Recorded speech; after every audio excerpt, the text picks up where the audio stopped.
আসসালামু আলাইকুম। তো আমি গিয়েছিলাম আমাদের ওইখানে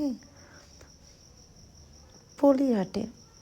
তো তো ওইখানে ফুচকা খুব দেখতে এত লোভনীয় লাগছিল যে খেতে তো ইচ্ছা হয়ে গেছে। তো ওইখানেই আমি একটু ফুচকা খেলাম। আর এখানে ওই ওই যে মানুষগুলো দেখতে পাচ্ছেন ওরাও সবাই খেয়েছে। তারপরেই তো সবজি কিনলাম আর ফুলকপি কিনলাম, তারপরে টমেটো কিনলাম আর লেবু আর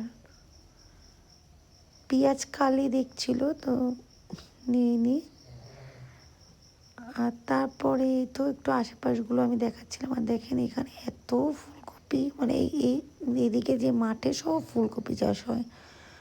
তো আমি দেখাচ্ছিলাম, মানে ভ্যানে করে সব ফুলকপি যাচ্ছিলো। আর এই তো মাছ দেখছিলাম, তো মাছ নিই নাই। আর এই দেখেন এগুলো সব বসানো, মানে পেঁয়াজ বসাবে এই জন্য সব বিক্রি হচ্ছে।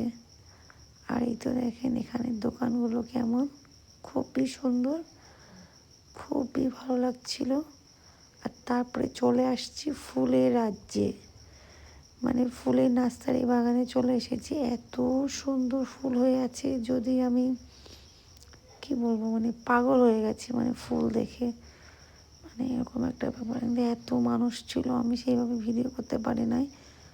আশেপাশে অনেক মানুষ ছিল, সবাই দেখছিল। তো আমি ওইটা পাকা রাস্তা, মানে ওখান দিয়ে বাসটা যায়। আর রাস্তার ধারে এই নার্সারি বাগানটা, প্রচুর নার্সারি বাগান এদিকে। আর জায়গাটা ছিল হচ্ছে ঝালিগাছি।